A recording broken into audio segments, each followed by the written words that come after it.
When you hear the word Pope, what comes to mind? Probably a figure of holiness, strict morals, and spiritual guidance. But what if I told you that for a period in history, the papacy was the complete opposite? What if it was a seat of power so immense, so corrupt, that it behaved more like a ruthless kingdom than a religious institution? Welcome to the shocking story of the Renaissance popes. The Renaissance, a time that gave us Michelangelo, Leonardo da Vinci, and some of the most beautiful art the world has ever seen. It was an age of rebirth, of intellectual awakening.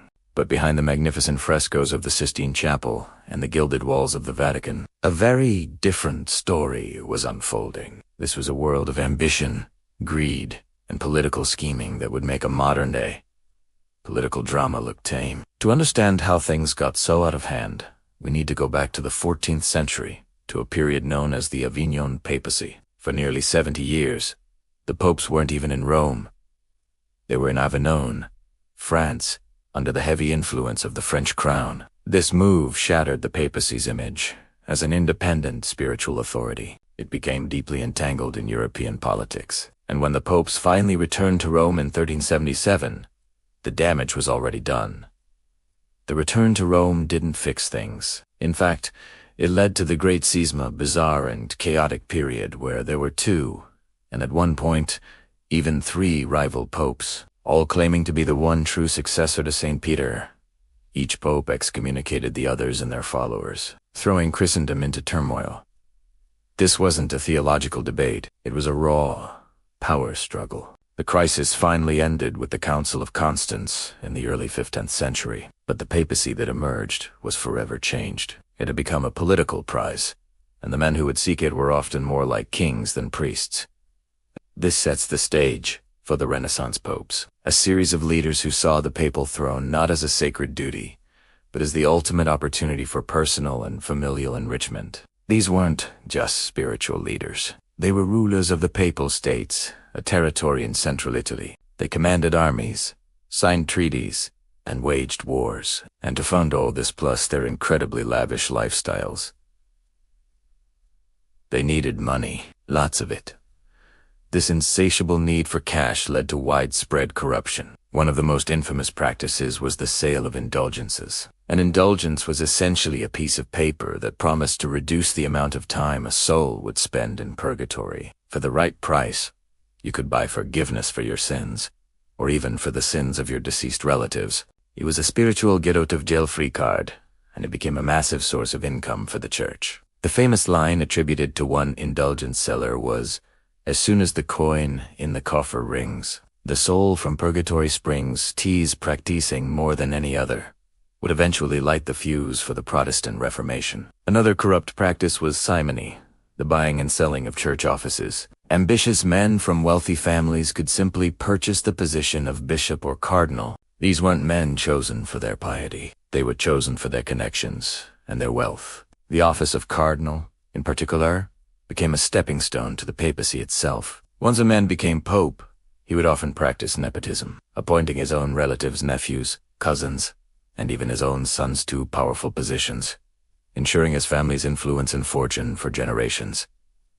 Let's talk about some of the most notorious figures of this era. Pope Sixtus IV, who reigned from 1471 to 1484, is a prime example. He was a great patron of the arts, the one who built the Sistine Chapel, which is named after him. But he was also a master of nepotism. He made 6 of his nephews cardinals, some of whom were completely unqualified and known for their scandalous behavior. His focus was on consolidating power and enriching his family. To Deja Roberi, he got involved in a messy conspiracy to overthrow the Medici family in Florence, which led to assassination and open warfare. Under Sixtus IV, the papacy started to look more like an Italian mafia family than a holy office. Then came Pope Innocent VIII. His papacy was riddled with financial scandal. He was so desperate for money that he reportedly pawned the papal tiara and other precious treasures. He was also the first pope to openly acknowledge his illegitimate children, showering them with titles and arranging lavish weddings for them right inside the Vatican. He created new church offices and sold them to the highest bidder, further cementing the idea that spiritual authority was up for sale. But no family is more synonymous with the corruption of the Renaissance papacy than the When Cardinal Rodrigo Borgia became Pope Alexander VI in 1492, it was said that he bought the papal election through shameless bribery. Alexander VI was intelligent and a skilled politician, but his personal life was a scandal factory. He had a long-term mistress and several children, whom he adored and used as pawns. In his political games, his most famous children were Cesare and Lucrezia Borgia. Cesare was made a cardinal at just 18, a position he later renounced to become a ruthless military commander, carving out a kingdom for himself in central Italy with his father's blessing and papal armies. He was the very model for Machiavellis, the prince, a man who believed that the ends always justify the means. Lucrezia was married off 3 times for political alliances, her reputation forever stained by rumors, many of which were likely spread by her family's enemies. The court of Alexander VI was legendary for its extravagance and debauchery. Tales of lavish banquets and secret parties spread across Europe, fueling outrage. One infamous event, known as the Banquet of the Chestnuts, was described by a Vatican official as an orgy involving dozens of courtesans. While some of these stories might be exaggerated propaganda from the Borgias' many enemies, the sheer volume of them, even from contemporary diplomats, paints a picture of a papal court where morality had taken a very long holiday. The name Borgia became a byword for corruption, lust, and treachery. After the Borgias came Pope Julius II, known as the Warrior Pope. He wasn't so much interested in lavish parties as he was in war. His main goal was to restore and expand the Papal States. He would personally lead his armies into battle, clad in armor, which was a shocking sight for a spiritual leader. However, Julius was also one of history's greatest art patrons. He's the one who commissioned Michelangelo to paint the Sistine Chapel ceiling and Raphael to decorate the Vatican apartments. He tore down the old St. Peter's Basilica and began construction on the magnificent structure we see today. In a way, he embodied the contradictions of the era. A man of war who sponsored breathtaking art, a pope who wielded a sword as often as a crucifix. The money for these grand projects, the wars, the art, the new basilica had to come from somewhere, and it came from the continued sale of indulgences, which reached a fever pitch under Julius and his successor, Pope Leo X. Leo was a Medici, the son of Lorenzo the Magnificent, and he famously said, "God has given us the papacy. Let us enjoy it." And enjoy it he did. His court was a non-stop spectacle of banquets, hunts, and theatrical performances. He spent money so freely that he nearly bankrupted the papacy. It was his aggressive campaign to sell indulgences, to fund the rebuilding of St. Peter's, that became the final straw. In 1517, a German monk named Martin Luther, disgusted by the blatant commercialization of salvation, nailed his 95 cc's to a church door in which he questioned the Pope's authority to forgive sins and condemned the sale of indulgences as a fraud. This single act of defiance triggered the Protestant Reformation, a religious revolution that would shatter the unity of Western Christendom forever. The Renaissance popes, in their pursuit of worldly power and personal pleasure, had inadvertently sown the seeds of their own decline. Their behavior alienated millions of faithful Christians and created a demand for reform that could no longer be ignored. The very art they commissioned to glorify their reigns, the beautiful ceilings,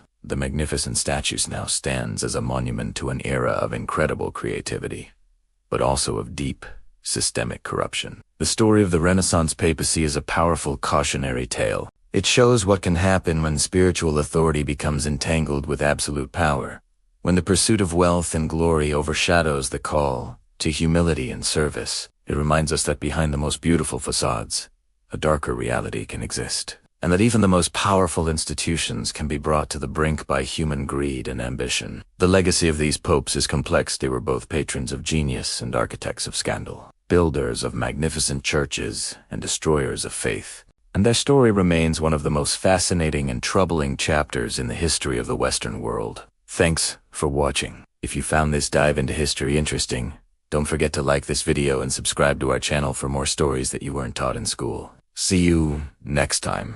To understand how a web of corruption could ever entangle the Vatican, we have to travel back in time to the Renaissance. This wasn't just an age of breathtaking art and intellectual rebirth. It was an era where power was defined very differently. To truly grasp what happened, you must first forget everything you think you know about a modern pope. A Renaissance pope was not just the spiritual leader of the Catholic Church. He was a king, a warrior, a political chess master, playing a high-stakes game for control of Europe.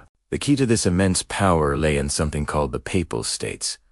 This wasn't some symbolic garden around a church. The Papal States were a massive territory that sliced right through the heart of central Italy. It had its own cities, its own farms, its own ports, and its own people. This meant Pope commanded his own army, collected his own taxes, and minted his own coins. He ruled as a sovereign prince, a temporal monarch, just like the King of France or the Holy Roman Emperor. But here's the crucial difference.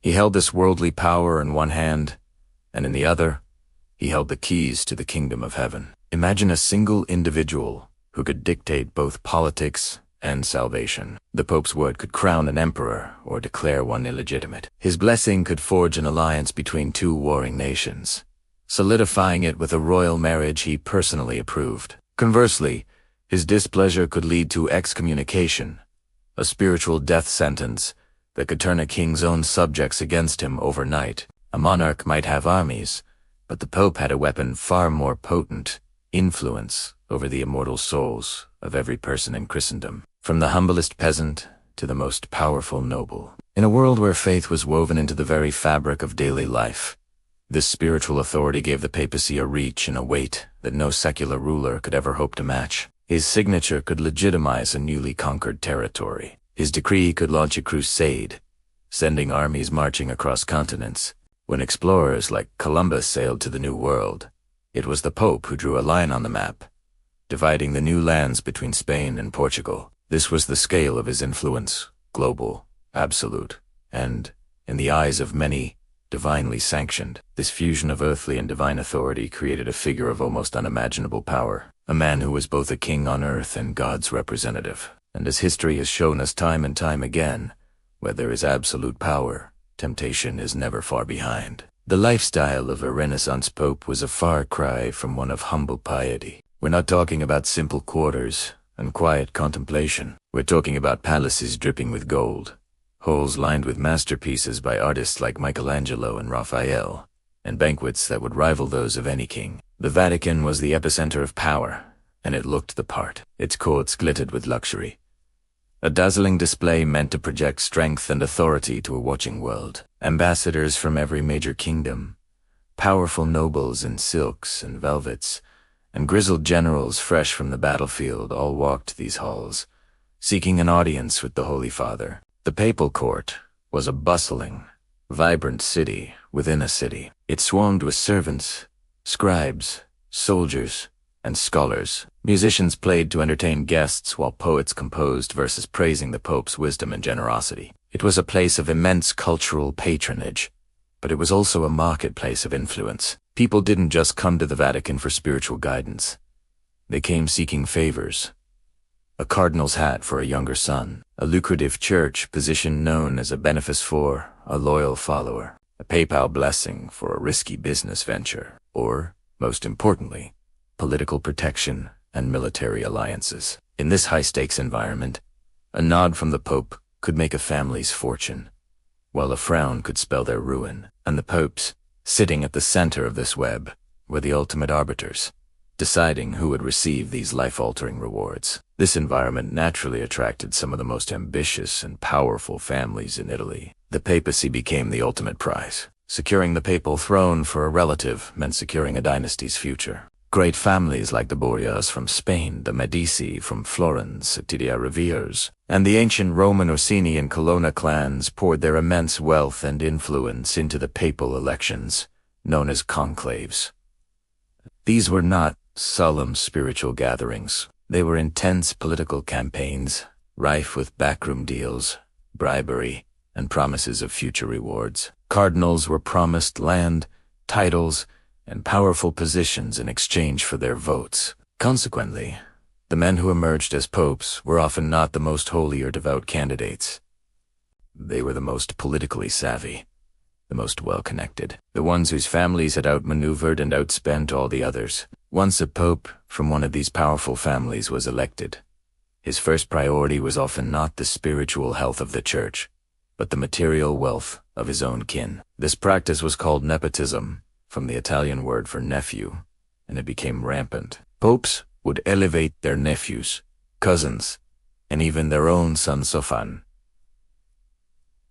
disguised as nephews, to the rank of cardinal. These cardinal nephews were given immense power and wealth, effectively running the papal administration and ensuring the family's influence would continue. They were granted control of vast church lands, given command of papal armies, and showered with titles and riches. For example, Pope Alexander VI, a Borgia, made his son Cesare a cardinal and a military commander, carving out a duchy for him from the Papal States. The papacy had become a family business, a tool for dynastic ambition. This created a toxic and dangerous cocktail within the Vatican. First, you had virtually unlimited authority, both spiritual and temporal. Second, you had unimaginable wealth and luxury, which could corrupt even the strongest moral compass. Third, you had constant political pressure from every corner of Europe, forcing popes to act more like politicians than pastors. And finally, you had a deep-seated belief in their own invincibility, a sense that, as God's chosen representative,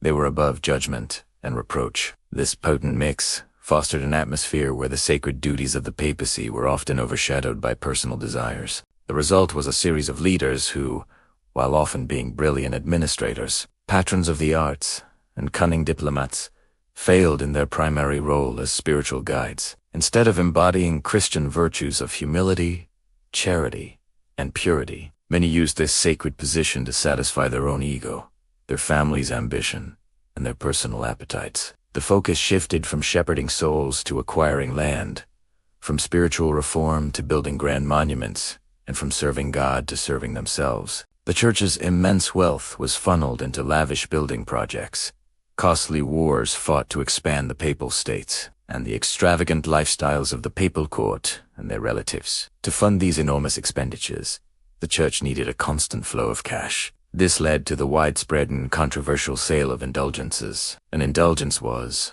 in theory, a remission of the temporal punishment for sins that had already been forgiven. But in practice, it was often marketed as a way to buy one's way out of purgatory, or even to secure forgiveness for future sins. Preachers traveled across Europe, promising salvation in exchange for coin. As soon as the coin in the coffer rings, one infamous slogan went, "The soul from purgatory springs."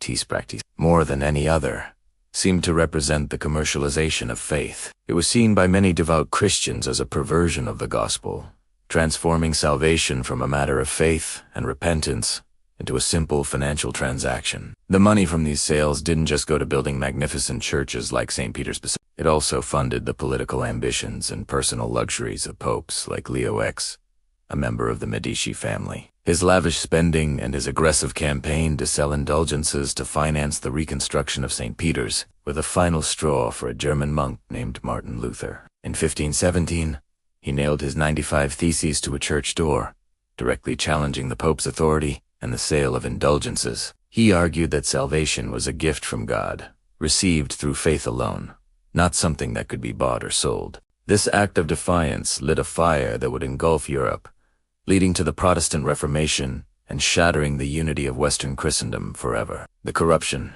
nepotism, and political maneuvering of the Renaissance papacy were not a secret. They were the scandals of the age, debated in universities, condemned from pulpits, and satirized in popular literature. But it was the confluence of immense power, dynastic ambition, and the blurring of the lines between the sacred and the secular that allowed this culture to fester. The very structure of the Renaissance papacy, which made the Pope both a spiritual father and a worldly king, created a conflict of interest that proved too great for many to resist. It stands as a powerful lesson in history, that even in the most sacred of institutions, human ambition and the intoxicating allure of absolute power can lead down a dark and destructive path. The story of the Renaissance popes is a dramatic, and often tragic, reminder that power, especially when seen as divine, can corrupt. Thank you so much for watching. If you found this deep dive into history interesting, please consider liking this video and subscribing to the channel for more explorations into the fascinating and complex corners of our past. See you next time. Have you ever wondered what it was really like inside the Vatican during the Renaissance? We often imagine a place of solemn prayer and spiritual guidance. But the truth is far more complicated, and in many ways, far more scandalous. For nearly a century, the heart of the Catholic Church was less a holy sanctuary and more a political battleground, a place where ambition, wealth, and power ruled supreme. This isn't just a story about a few bad popes. It's the story of a system so broken that it nearly tore Christendom apart. Let's travel back to the late 5th, 10th, and early 16th centuries. To understand the Renaissance papacy, you first need to understand how one became a powerful figure in the Church. It wasn't always about faith or devotion. More often than not, it was about money and family connections. Imagine being a wealthy nobleman in Florence or Rome. You have a son, maybe a second or third son, who won't inherit the family title. What do you do with him? You buy him a position in the Church. That's right.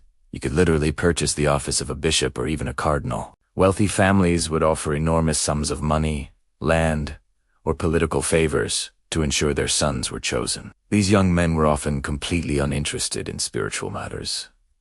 They hadn't spent their lives in study or prayer. They were politicians in clerical robes, seeking the power and prestige that came with a high-ranking church title, and the ultimate prize, the papacy itself. The papal election, known as the conclave, was supposed to be a sacred process where cardinals, guided by the Holy Spirit, chose the next successor to St. Peter.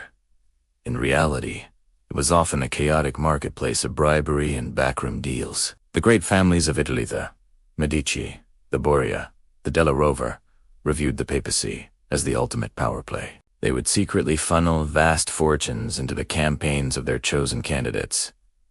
Votes were bought and sold. Promises were made, trading future positions and political alliances for a cardinal's support. Some candidates spent so much money securing the papal throne that they nearly bankrupted their families. It was an investment, and they expected a return. And what happened once a new pope was elected? He had to repay his debts. This is where nepotism, the practice of favoring one's relatives, ran rampant. The Vatican became a family business. Popes would immediately appoint their nephews, cousins, and in some notorious cases, their own illegitimate sons, to powerful and lucrative positions. These young men, some still in their teens with zero experience, would be made cardinals, creating a new generation of loyal voters for future elections. They became governors of papal territories or commanders of the papal armies, despite having no administrative or military skills. The goal was to consolidate power within the family, to ensure that their influence would last long after the Pope himself was gone. This system had a devastating effect on the Church's finances. The Vatican treasury, which was supposed to support the poor, build churches, and fund missionary work, was treated like a personal bank account. Money was diverted to pay for extravagant lifestyles. We're talking about lavish banquets that lasted 4 days, magnificent hunting parties, and spectacular festivals. Popes and cardinals competed to see who could host the most opulent events. They commissioned grand palaces and filled them with priceless art, not always for the glory of God, but for their own personal glory. Life inside the papal court was a world away from the piety expected of religious leaders. Ambassadors from across Europe were stationed in Rome, and their letters home paint a vivid picture of what they saw. They wrote in shock about the moral decay. They described popes who were more concerned with politics and warfare than with saving souls. They reported on cardinals who lived openly with mistresses and fathered children. These were not just baseless rumors. While some stories were certainly exaggerated by political enemies, the sheer volume of first-hand accounts from credible witnesses is staggering. These letters, sent to kings and queens in Spain, France, and England, detailed a level of corruption that deeply alarmed even the most loyal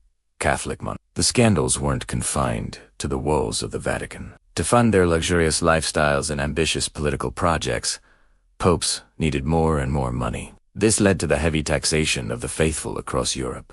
People were told their money was going to defend Christendom or rebuild St. Peter's Basilica, but they saw their own local priests living in poverty while reports trickled in about the incredible wealth and decadence in Rome.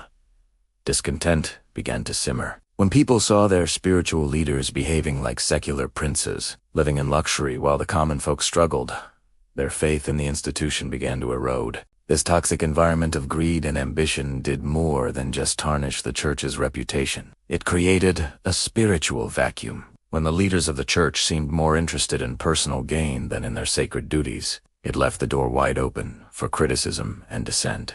The corruption of the Renaissance papacy wasn't just a series of isolated incidents. It was a systemic failure that shook the foundations of Western civilization. It created the perfect storm, an atmosphere ripe for revolution, and it set the stage for one of the most significant events in history, the Protestant Reformation. The story of figures like Martin Luther doesn't begin in a classroom in Germany. It begins in the corrupt and glittering courts of Renaissance Rome.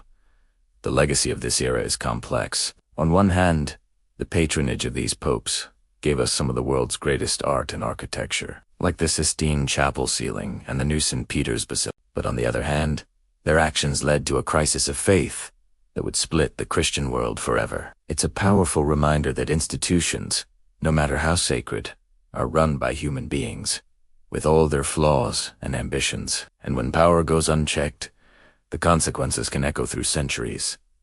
Thanks so much for watching. If you found this dive into history interesting, make sure to like this video and subscribe to our channel for more stories that you were untaught in school. Let us know in the comments what piece of hidden history you'd like us to uncover next. See you in the next one.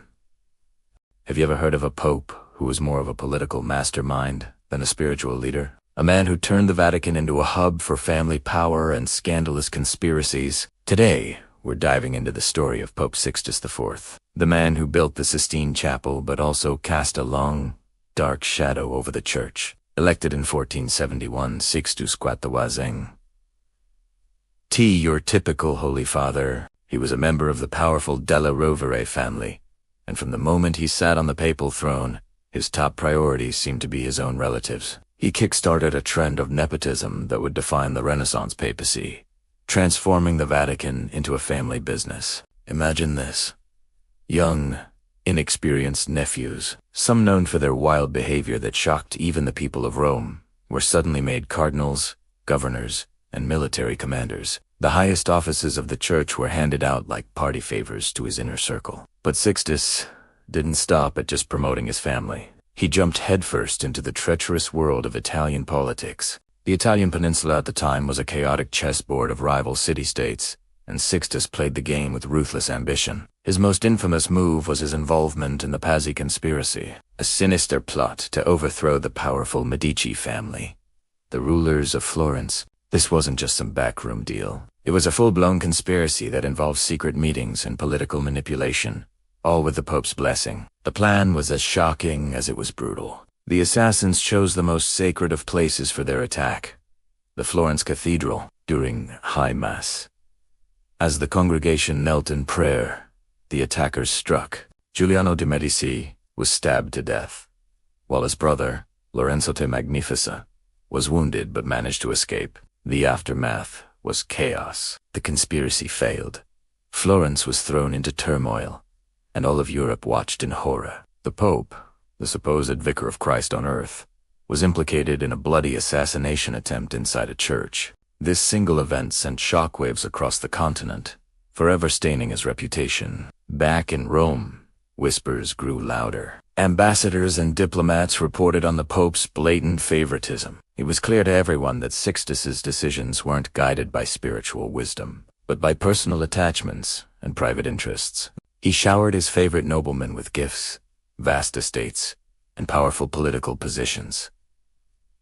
This wasn't just generosity. It was a calculated strategy to build a network of loyal allies, funded by the church's treasury. The city of Rome itself felt the weight of his ambitions. To pay for his grand building projects, like the Sistine Chapel, and to line the pockets of his family and friends, Sixtus raised taxes. The common people of Rome began to feel that their pope cared more about luxury, art, and power than about their spiritual well-being or the teachings of the church. The Sistine Chapel, his most famous legacy, stands as a paradox. It's a masterpiece of Renaissance art, a testament to his patronage of great artists, but it was funded by a system that many saw as deeply corrupt. It's a beautiful monument built on a questionable foundation. The reign of Sixtus IV was a turning point for the papacy. He set a dangerous precedent that would be followed by popes like the infamous Alexander VI, the Borgia Pope. Sixtus showed the world that the Vatican could be a tool for family ambition, that spiritual authority could be twisted for political gain, and that a pope's personal desires could steer the fate of nations. He demonstrated that the highest office in Christendom could be bought, sold, and manipulated. So, while he might not be the most notorious pope in the history books, Sixtus IV was the architect of an era. He laid the groundwork for the corruption and scandal that would soon engulf the Vatican, ultimately leading to the Protestant Reformation. He's a figure who reminds us that power, even spiritual power, can be a corrupting force. We remember him for the breathtaking ceiling of his chapel, but we must also remember the shadow he cast. A shadow that stretched far beyond the walls of Rome and changed the course of Western history. What do you think? Was Sixtus for a brilliant Renaissance prince who simply used the tools of his time? Or was he a corrupt pope who betrayed his sacred duty? Let me know your thoughts in the comments below. Thanks for watching. And if you enjoyed this deep dive into history, don't forget to like, subscribe, and hit that notification bell for more stories. See you next time. Imagine a time when the head of the church was also one of the most scandalous figures in history. This is the story of Pope Alexander VI, born Rodrigo, a name that echoes through the centuries as a symbol of corruption, ambition, and moral decay. While many tales about him are stretched to fit legends, the confirmed facts are shocking enough on their own. So, who was Rodrigo? He hailed from a powerful Spanish family that had already made its mark within the church. His uncle was Pope Calixtus III, which gave him a significant head start. Through a combination of strategic alliances, cunning maneuvers, and immense wealth, Rodrigo climbed the ecclesiastical ladder, eventually securing the papacy in 1492. It was one of the most notoriously corrupt papal elections in history, with rumors of widespread bribery. From the moment he became Pope Alexander VI, the Vatican was never the same. One of the most controversial aspects of his reign was his open favoritism toward his children. Yes, you heard that right, the Pope had children. A blatant violation of his vows of celibacy. His most famous offspring were Cesare and Lucrezia Borgia, and he was determined to use his power to build a dynasty for them. He appointed Cesare, still a teenager, as an archbishop and later a cardinal. Despite his son's clear preference for military and political life over religious duties. For Lucrezia, he arranged a series of strategic marriages to forge political alliances, treating her as a pawn in his grand game of power. The lives of the Borgia children were a whirlwind of betrayals, shifting allegiances, and dramatic twists that have fueled novels, plays, and films for centuries. Under Alexander VI, the Vatican transformed into a lavish, decadent court that rivaled any royal palace in Europe. Foreign ambassadors sent back dispatches filled with descriptions of extravagant feasts that lasted 4 days, complete with rare delicacies, overflowing wine, and spectacular entertainment. There were theatrical performances, music, dancing, and grand celebrations that shocked many observers. The papal court was a bustling hub of activity, teeming with nobles, artists like Pinturicchio, soldiers, and powerful families all vying for the Pope's favor and a piece of the action. It was a world of opulence and excess, funded by the wealth of the church. But behind the glitter and gold, Alexander VI's political machinations were ruthless. His primary goal was to solidify the Borgia family's power over the Papal States and beyond. He masterfully played rival Italian city-states against each other, formed and broke alliances with kings, and used the Church's authority as a weapon. Rome itself was a city filled with tension and fear. The Pope's enemies, and there were many, accused him of everything imaginable: simony, which is selling church offices, nepotism on an unprecedented scale, and even poisoning his rivals to seize their wealth and property. The Orsini and Colonna families, traditional Roman powers, found themselves outmaneuvered and targeted by the ambitious Borgia. Perhaps one of the most infamous stories associated with his papacy is the so-called Banquet of the Chestnuts. This event, described by a papal official, has become legendary for its supposed depravity. The chronicler described a supper where 50 courtesans entertained the guests, with prizes awarded for the most licentious behavior. While historians debate the accuracy of this account, many believe it was wildly exaggerated by the Pope's enemies to discredit him. The story itself became a powerful symbol of the perceived moral rot at the heart of the Vatican. Whether it happened exactly as described or not, the fact that people believed it could happen speaks volumes about the atmosphere of Alexander's reign. Central to this era of Borgia dominance was the Pope's son, Cesare Borgia. After casting off his cardinal's robes, the first person in history to do so, Cesare became a brilliant and terrifying military commander. With his father's blessing and funding, he carved out a duchy for himself in central Italy through a brutal campaign of conquest and consolidation. Cesare was intelligent, charismatic, and utterly ruthless. He was known for his lightning-fast strikes, his use of deception, and his willingness to eliminate anyone who stood in his way, including his own lieutenants. It is widely believed that his cold, calculating approach to power heavily influenced Niccolò Machiavelli, who observed him firsthand and used him as a model for his seminal work, The Prince. Cesare's violent actions were seen as a direct extension of his father's will, making the Borgias the most feared family in Italy. And then there was Lucrezia Borgia. For centuries, she was painted as either a villainous, complicit in her family's crimes, or a helpless victim, a pawn in their political games. The truth, as is often the case, is likely somewhere in the middle. She was married off 3 times for political gain. Her first marriage was annulled on humiliating terms. Her second husband was brutally murdered, an act widely attributed to her brother Cesare. Her third marriage, however, to the Duke of Ferrara, finally gave her a measure of stability. In Ferrara, she became a respected and accomplished duchess, a patron of the arts, and was remembered fondly by her subjects. Despite the dark rumors that followed her, many modern historians see her as a resilient and intelligent woman who made the best of an impossible situation. The reign of Alexander VI came to an abrupt and chaotic end. In the summer of 1503, both the Pope and his son Cesare fell violently ill after a dinner. On August 18th, Alexander died. Immediate.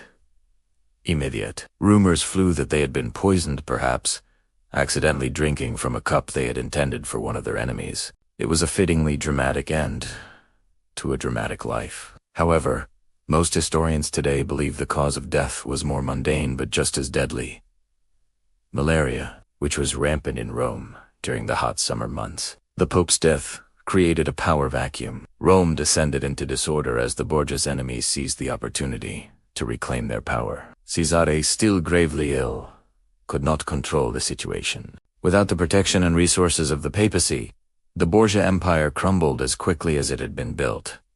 Cesare was eventually arrested and exiled, dying in a minor skirmish a few years later. The Borgia dream of a hereditary dynasty was over. Pope Alexander VI remains one of history's most polarizing figures. Was he a monster? A devil in a pope's tiara? Or was he simply a Renaissance prince who used the tools of his time: bribery, warfare, and nepotism to advance his family's interests?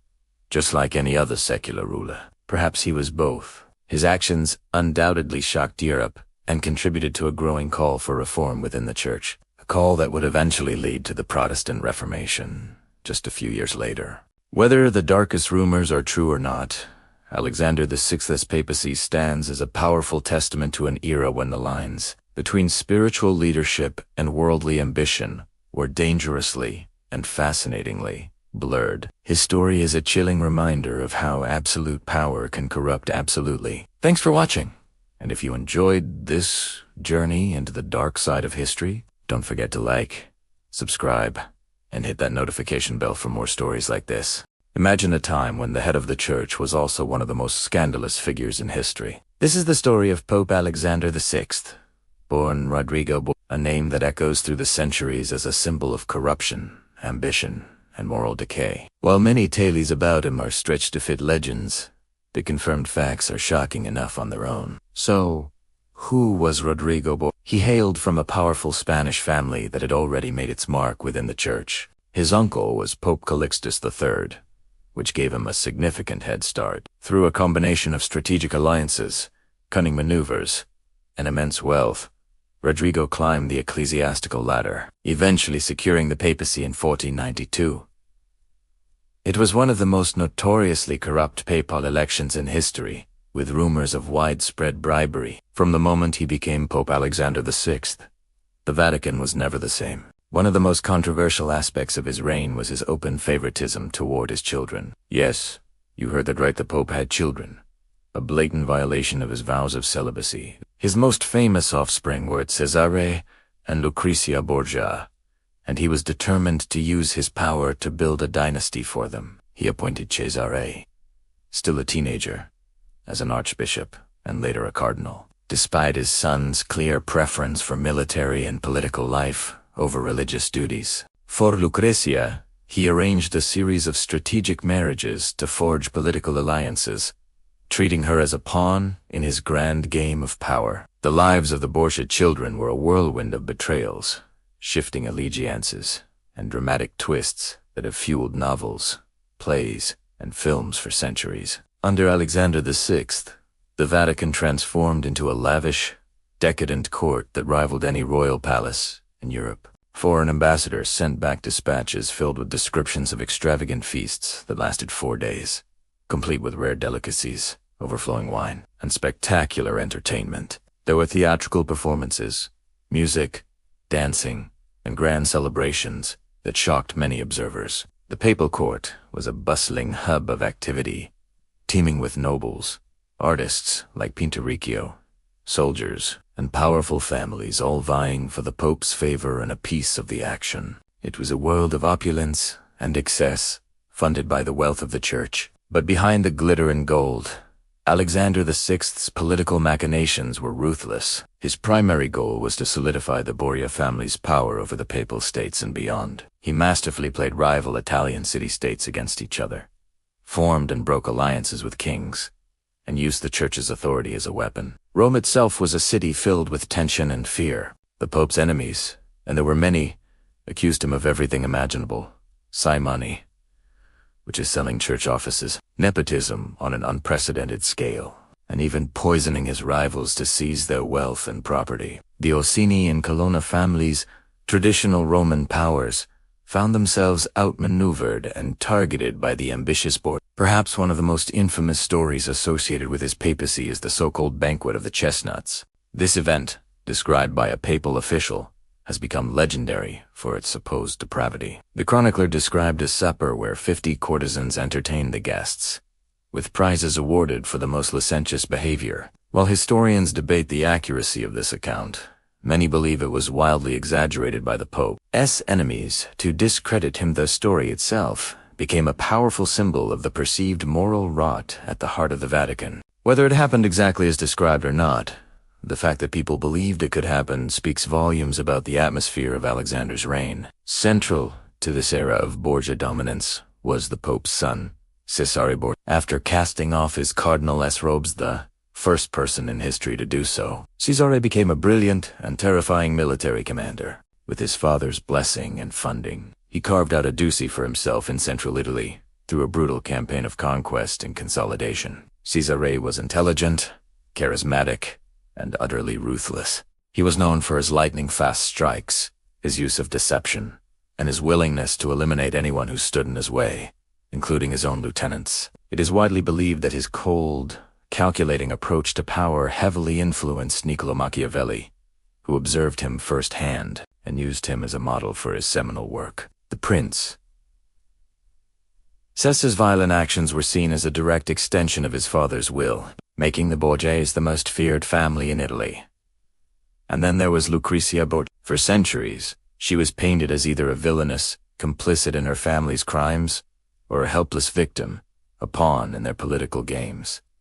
The truth, as is often the case, is likely somewhere in the middle. She was married off 3 times for political gain. Her first marriage was annulled on humiliating terms. Her second husband was brutally murdered, an act widely attributed to her brother Cesare. Her third marriage, however, to the Duke of Ferrara, finally gave her a measure of stability. In Ferrara, she became a respected and accomplished duchess, a patron of the arts, and was remembered fondly by her subjects. Despite the dark rumors that followed her, Many modern historians see her as a resilient and intelligent woman who made the best of an impossible situation. The reign of Alexander VI came to an abrupt and chaotic end. In the summer of 1503, both the Pope and his son Cesare fell violently ill after a dinner. On August 18th, Alexander died. Immediate.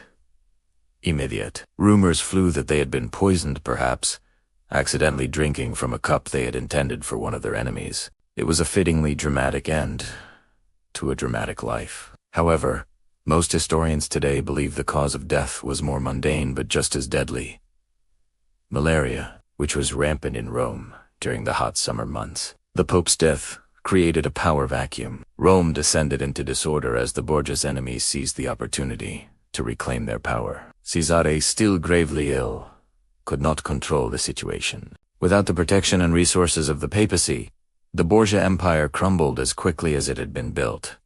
Cesare was eventually arrested and exiled, dying in a minor skirmish a few years later. The Borgia dream of a hereditary dynasty was over. Pope Alexander VI remains one of history's most polarizing figures. Was he a monster? A devil in a pope's tiara? Or was he simply a Renaissance prince who used the tools of his time: bribery, warfare, and nepotism to advance his family's interests? Just like any other secular ruler, perhaps he was both. His actions undoubtedly shocked Europe and contributed to a growing call for reform within the Church, a call that would eventually lead to the Protestant Reformation just a few years later. Whether the darkest rumors are true or not, Alexander VI's papacy stands as a powerful testament to an era when the lines between spiritual leadership and worldly ambition were dangerously and fascinatingly blurred. His story is a chilling reminder of how absolute power can corrupt absolutely. Thanks for watching, and if you enjoyed this journey into the dark side of history, don't forget to like, subscribe, and hit that notification bell for more stories like this. Hello and welcome back to our channel. Today, we're re-diving into the story of a pope who treated the Vatican like his personal playground and accidentally kick-started one of the biggest revolutions in religious history. This is the story of Pope Leo X, the man who famously said, "God has given us the papacy, let us enjoy it." And enjoy it he did. Our story begins in Florence, the heart of the Renaissance, with the powerful Medici family. They were the unofficial rulers of the city, known for their immense wealth, political savvy, and patronage of the arts. It was into this world of luxury and power that Giovanni de' Medici was born in 1475. As the second son of Lorenzo the Magnificent, a career in the church was mapped out for him almost from birth. This wasn't about spiritual calling. It was a strategic move to extend the Medici family's influence all the way to Rome. From a young age, Giovanni was showered with ecclesiastical titles. He was made an abbot at just 7 years old and a cardinal by the age of 13. His education was top-notch, tutored by the finest humanist scholars of the day. He learned to appreciate art, music, literature, and the finer things in life. This upbringing shaped him not into a pious churchman, but into a cultured prince, more comfortable in a grand hall than a quiet chapel. When Pope Julius II died in 1513, the College of Cardinals was looking for a change. Julius had been the warrior pope, constantly leading armies and getting involved in political conflicts. The cardinals wanted a peaceful, more relaxed leader. The charming, affable, and relatively young Giovanni de' Medici seemed like the perfect choice. At 37 he was elected and took the name Leo X. His entry into Rome was a spectacle to behold. It wasn't a humble procession. It was a triumph, like a Roman general returning from a victorious campaign. He rode a magnificent white horse, the same one he had ridden at the Battle of Ravenna. The streets were decorated with triumphal arches and elaborate displays. It was clear from day one this was not going to be a typical papacy. The era of the party pope had begun. Leo X's famous quote, "God has given us the papacy, let us enjoy it," perfectly captured his mindset. He saw the papacy not as a sacred duty, but as the ultimate prize, and he intended to squeeze every drop of pleasure and prestige out of it. The Vatican was transformed from a spiritual center into a lavish court, a hub of entertainment that would make any secular king jealous. So, what did this papal enjoyment look like? Think Non-stop parties. Leo X hosted extravagant banquets that were legendary for their opulence. Courses upon courses of exotic foods were served on gold and silver plates. There were jesters, musicians, and poets to entertain the guests. He loved hunting and would organize grand hunting expeditions in the Roman countryside, complete with hundreds of attendants and specially trained hounds. He was also a huge fan of the theater. Plays, comedies, and elaborate pageants were regularly staged at the Vatican. Some of these were far from religious in nature, often being risk comedies that would have scandalized more conservative members of the clergy. The Pope himself would laugh heartily at the bawdy jokes. His court was a magnet for artists, writers, and intellectuals. He was a major patron of the arts, continuing the work on St. Peter's Basilica and commissioning masterpieces from artists like Raphael, while his support for the arts was a continuation of Renaissance tradition. Under Leo, it became part of a larger culture of extravagant display. All this fun, however, came with a staggering price tag. The papal treasury, which had been in good shape when he took over, was draining at an alarming rate. Leo X was a terrible financial manager. He spent lavishly on his family, his friends, his art projects, and his parties. It was said that he managed to spend the entire treasury of his predecessor, the income of his own papacy, and the expected income of his successor, all in just a few years. The Vatican was sinking into a deep hole of debt. To fix this, Leo's administration had to get creative with fundraising. New taxes were imposed on the Papal states. Church offices were sold to the highest bidder, a practice known as simony. But the most infamous and consequential fundraising scheme was the massive expansion of the sale of indulgences. Now, the idea of indulgences wasn't new. It had existed for centuries. In theory, an indulgence was a way to reduce the amount of penance a person had to do for their sins. But under Leo X, it became a full-blown commercial enterprise. The marketing was aggressive and deeply cynical. A Dominican friar named Johann Tetzel became the star salesman in Germany. His sales pitch was brutally effective. As soon as the coin in the coffer rings, the soul from purgatory springs. People were told they could buy forgiveness not just for themselves, but for their dead relatives. You could essentially pay to get your loved ones out of spiritual torment and into heaven. For many devout Christians, this was a step too far. It turned salvation into a transaction. It suggested that the rich could simply buy their way into heaven, while the poor were left to languor. This commercialization of faith felt like a deep corruption of everything the church was supposed to stand for. The outrage was simmering across Europe, but it found its most powerful voice in a quiet university town in Germany. A monk and theology professor named Martin Luther was deeply troubled by what he was seeing. He had struggled for years with his own faith, tormented by feelings of sinfulness. His study of the Bible had led him to believe that salvation was a gift from God, received through faith alone, not something that could be earned or bought. The shameless sale of indulgences by Tetzel was the final straw. Luther felt he had to speak out. In 1517, he wrote his 95 Theses, a list of academic points for debate, challenging the practice of selling indulgences and questioning the Pope's authority in these matters. According to legend, he nailed this document to the door of the castle church in Wittenberg on October 31st. This single act is considered the spark that lit the flame of the Protestant Reformation.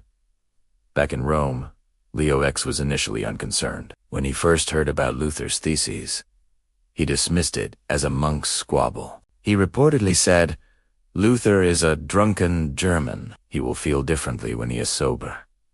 He completely underestimated the depth of the anger and the power of Luther's ideas, which were now spreading like wildfire thanks to a recent invention: the printing press. Copies of the 95 Theses were being printed and distributed all over Germany. Leo X failed to grasp the seriousness of the situation. He was too busy enjoying his luxurious lifestyle, while a religious storm was gathering. His attention was on commissioning new art from Raphael, planning the next grand festival, or enjoying a concert. He saw Luther not as a genuine reformer with theological concerns, but as a disobedient heretic challenging papal authority. His response was to command Luther to recant. When Luther refused, Leo excommunicated him in 1521, formally casting him out of the Catholic Church. But it was too late. Excommunication didn't silence Luther. It emboldened him. He had gained powerful supporters among German princes who were also tired of sending money to Rome and being told what to do by the Pope. The movement had grown beyond just one man. It was now a full-blown rebellion against the authority and practices of the Catholic Church. Leo X's papacy ended in December 1521. He died suddenly at the age of 45, leaving behind a legacy of chaos. He left the papal finances in absolute ruin, with debts so massive that his successor couldn't even afford the proper papal funeral rites. But the financial mess was nothing compared to the spiritual division he left behind. The unity of Western Christendom, which had held for 1,000 years, was shattered. Pope Leo X was a man of his time, a Renaissance prince who loved art, culture, and luxury, but he was the wrong man at the wrong time for the job of leading the Catholic Church. His failure to recognize the need for reform, his extravagant spending, and his detachment from the spiritual concerns of ordinary people created the perfect storm for the Protestant Reformation. In his quest to enjoy the papacy, he inadvertently set in motion a chain of events that would reshape Europe and Christianity forever. The world would never be the same. Thanks for watching. If you found this story fascinating, please hit that like button and subscribe to our channel for more deep dives into history. Let us know in the comments what you think about Pope Leo X. Was he a villain or just a product of his time? We'll see you in the next video. Ever wonder what really went on behind the gilded doors and public ceremonies of the Vatican? Beyond the grand processions and the official diplomacy, there was a whole other world, a secret world that very few people ever saw. This hidden side was a whirlwind of private gatherings, clandestine alliances, and intensely personal relationships that didn't just influence, but actively shaped the politics of Italy and all of Europe. Imagine this: hidden rooms tucked away deep within the Vatican, places that were never meant for public eyes. These weren't just dusty storage closets. Some were lavishly decorated, filled with priceless art and luxurious furnishings, designed to impress and intimidate. Others were stark and simple, built for one purpose only: confidential discussions. Here, popes met with powerful nobles, representatives from wealthy banking families, and shadowy political agents. These were the real corridors of power, where futures were decided and history was made in whispers. Now, a pope is a powerful figure, but he was rarely alone in his decisions. Popes often surrounded themselves with close personal companions. Call them favorites, trusted advisors, or even just relatives. They elevated to positions of incredible influence. This practice, known as nepotism, was rampant. These individuals, often nephews or other family members, were showered with gifts, vast tracts of land, enormous sums of money, and high-ranking positions in both the church and state. Some were genuinely talented and admired for their intellect and skill. Others were despised, seen as greedy and corrupt, clinging to the Pope's robes for personal gain. Ambassadors from across Europe were acutely aware of this inner circle. In their secret letters back to their kings and queens, they would frequently write about the Pope's circle of favorites.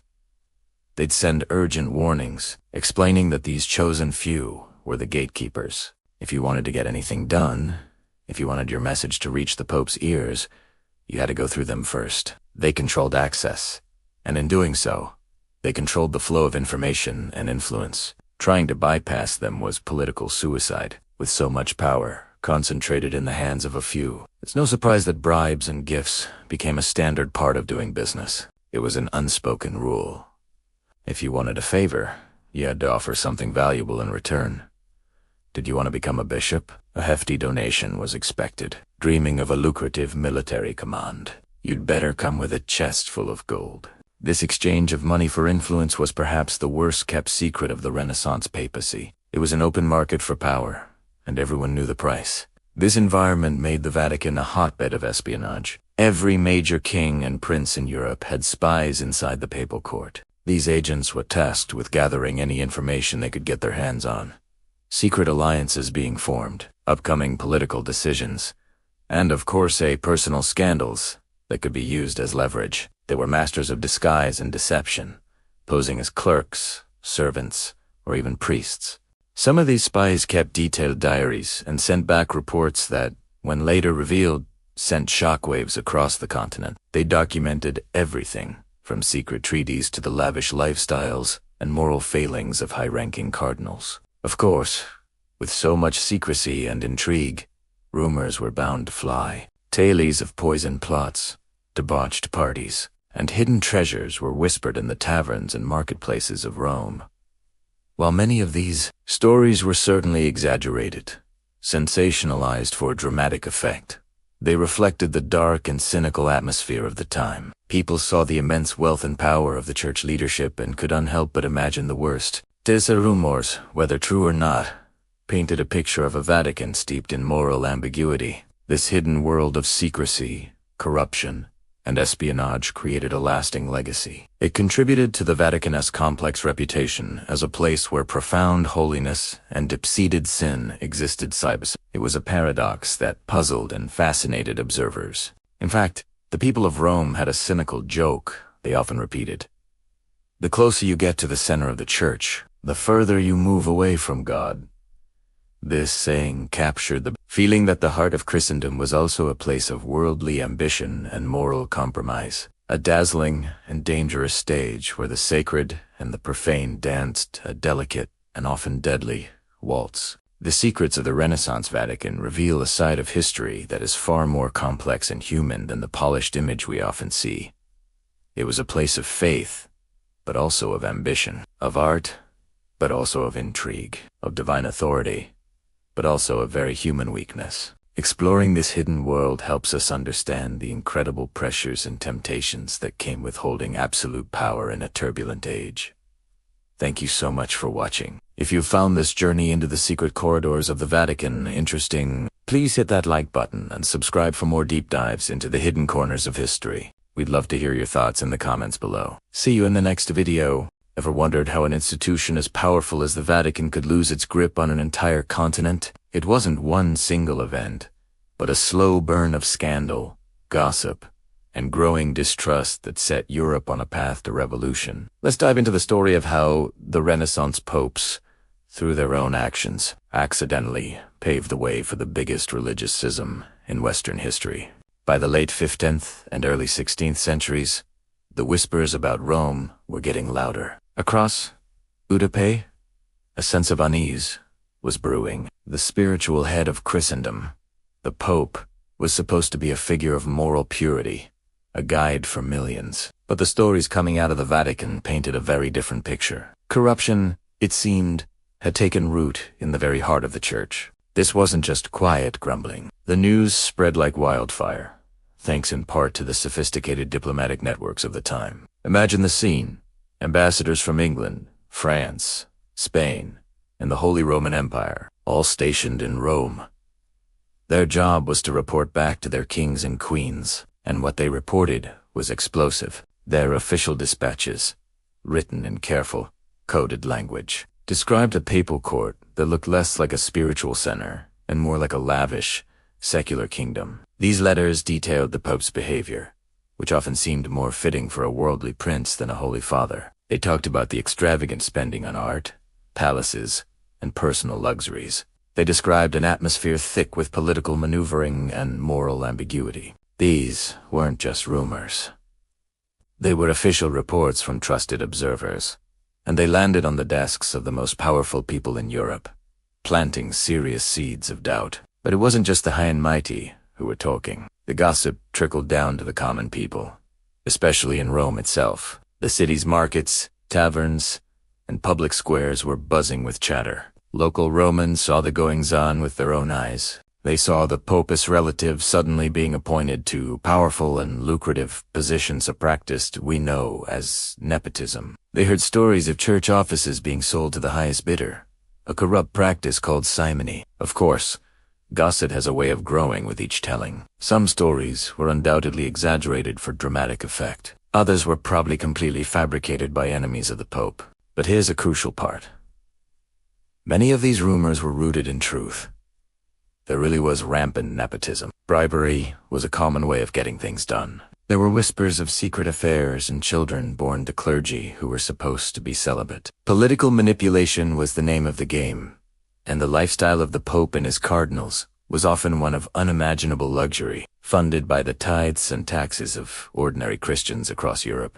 This created a massive disconnect. A peasant farmer in Germany or a merchant in England was expected to live a pious life and support the church financially. But the leaders of that same church were seen as living in opulence and engaging in behavior that seemed far from holy. Naturally, this led to some very difficult questions being asked in the royal courts and noble houses of Europe. Kings and nobles, who had long accepted the Pope's authority, began to question it. Why, they asked, should we bow to the moral authority of a leader who acts like a corrupt, power-hungry prince? Why should our kingdom send vast sums of money to Rome, essentially paying taxes to support a court that lives in such scandalous pleasure? These weren't just theological questions. They were political and economic.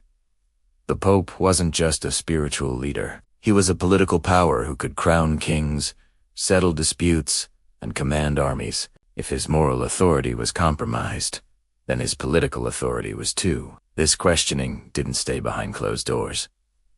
It began to fuel real-world political conflicts. A monarch who was already in a power struggle with the papacy now had the perfect justification to resist. They could frame their resistance not as a rebellion against God, but as a righteous stand against a corrupt institution. They could appeal to the growing discontent among their own people, who were tired of seeing their money flow to a distant, decadent court. And then came the final, decisive blow.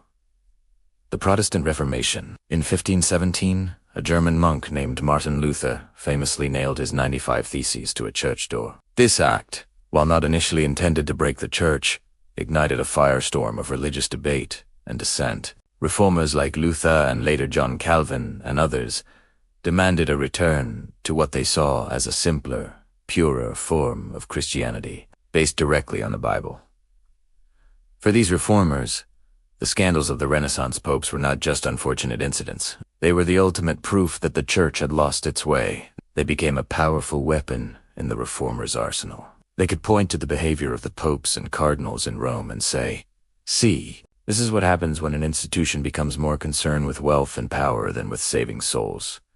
The stories of nepotism, simony, and moral decay were used in sermons, pamphlets, and woodcut illustrations that spread across Europe, convincing millions that a radical break was necessary. The timing was perfect. The printing press, a relatively new invention, allowed these reformist ideas and the scandalous stories that supported them to be mass-produced and distributed on an unprecedented scale. For the first time in history, a challenge to the established order could reach a mass audience quickly and cheaply. By the early 1500s, the damage was irreversible. Europe was fracturing along religious lines. The continent that had once been united under the spiritual umbrella of the Roman Catholic Church was now a patchwork of competing faiths. People who, for generations, had accepted the Pope as authority without question were now following new spiritual leaders and embracing new interpretations of Christianity. Entire countries, particularly in Northern Europe, officially broke away from Rome.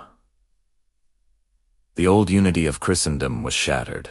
The cracks that had started as whispers in diplomatic pouches and gossip in Roman taverns had widened into a chasm that would redefine the political and cultural landscape of Europe for centuries to come. The Vatican's power was not broken overnight, but the age of its unquestioned supremacy was over, brought to an end not just by theologians and reformers, but by the weight of its own scandals. It is a powerful reminder that even the mightiest institutions are not immune to the consequences of losing public trust. The story of the Renaissance popes is a lesson in how corruption, when left unchecked, can erode authority from the inside out, creating the very conditions for its own downfall. Thank you for watching. If you found this story as fascinating as I do, please hit that like button and subscribe for more deep dives into the pivotal moments that shaped our world. See you next time.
The very idea of a single, unified Christendom, which had defined Europe for 1,000 years, was shattered forever. Back in Rome, the Vatican was slow to react. It's almost as if they were in a state of denial, unable to believe that their power could be so seriously challenged. By the time they truly grasped the magnitude of the crisis, it was far too late. The popes who came after Leo X, men like Paul III, found themselves in a desperate game of damage control. They launched what we now call the Counter-Reformation. This was a massive, top-down effort to clean up the Church's act. They convened the Council of Trent to clarify doctrine.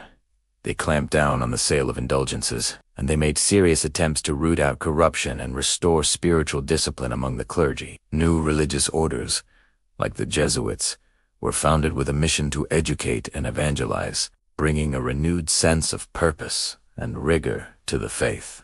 But while these reforms were significant, and had managed to stem the tide of Protestantism in some areas, the scars remained.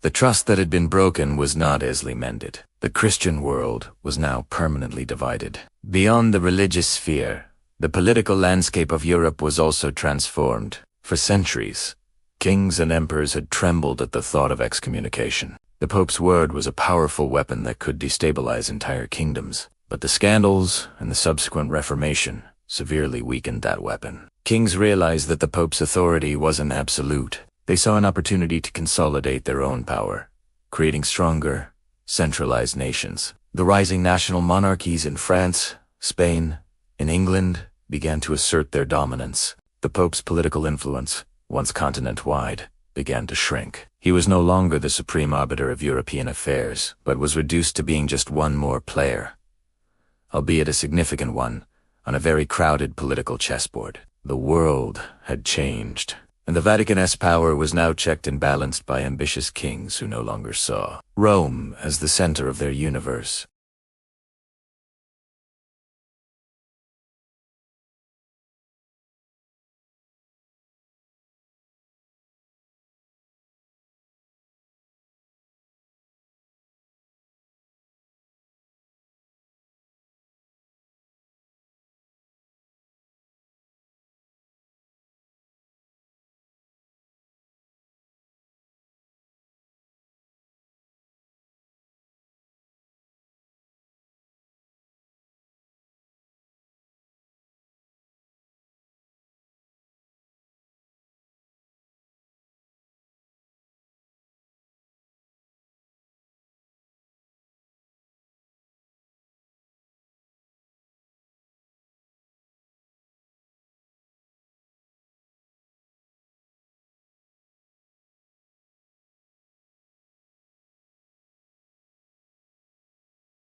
No, we have to be fair. It would be a mistake to remember the Renaissance popes only for their failures.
It's a complex, often messy, and always fascinating tapestry woven from the very best and the very worst of human nature. They shook one of the most powerful institutions in history to its core, and the echoes of that earthquake can still be felt today. Thanks for watching. If you found this dive into history interesting, please hit that like button and subscribe for more stories about the pivotal moments that shaped our world. See you in the next video. Have you ever wondered what happens when absolute power meets human weakness? Let's travel back in time to an era of breathtaking art and profound corruption. A time when the leaders of the Christian world were more like kings than shepherds. This is the story of the Renaissance popes.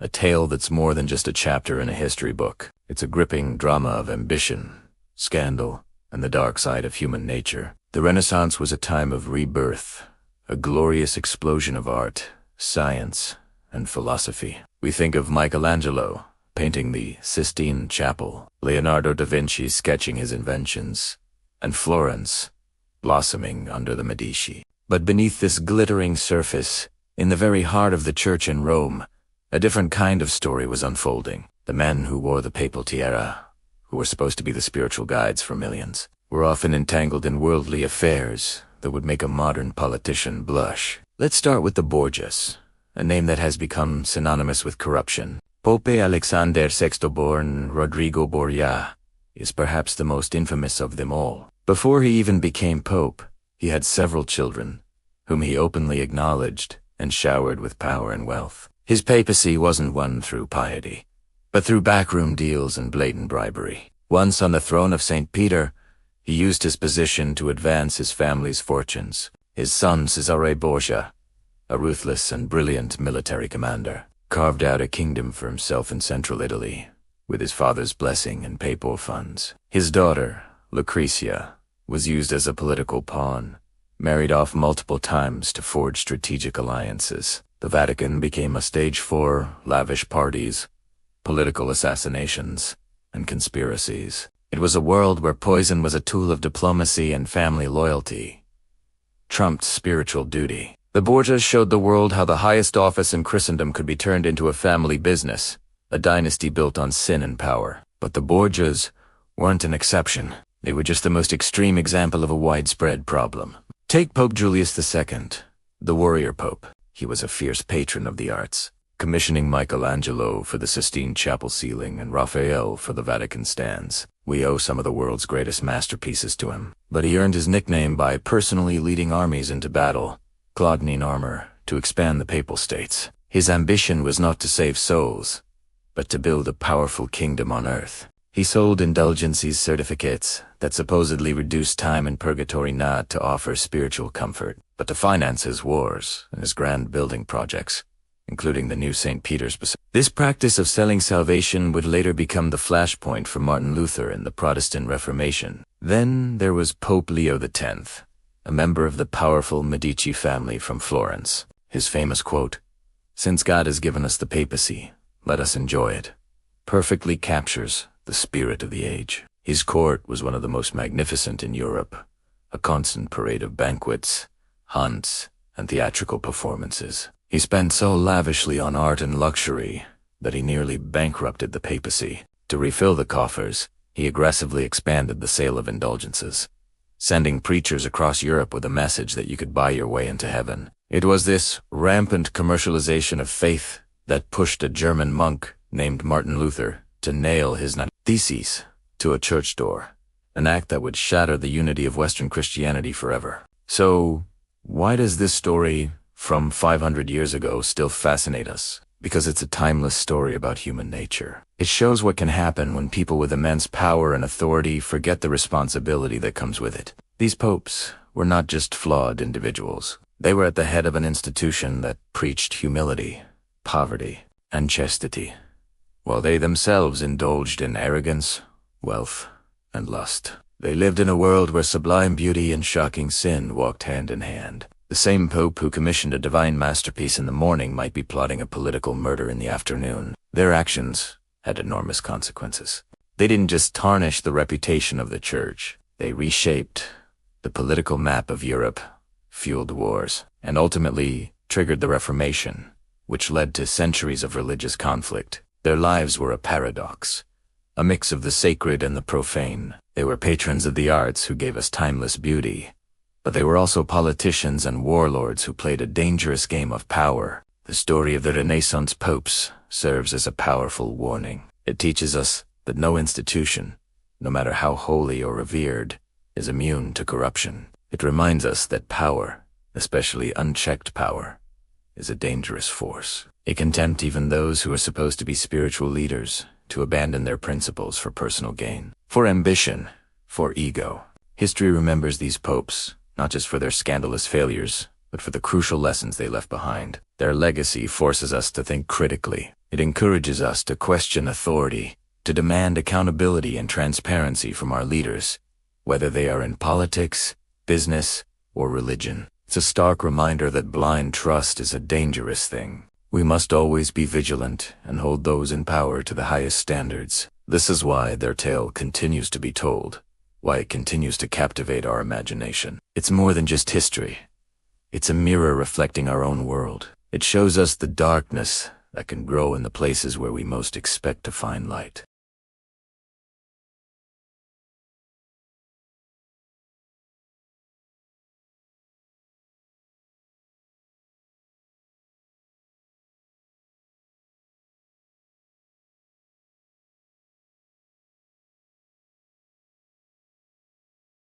Let me know in the comments which historical figures you'd like to explore next. See you in the next video.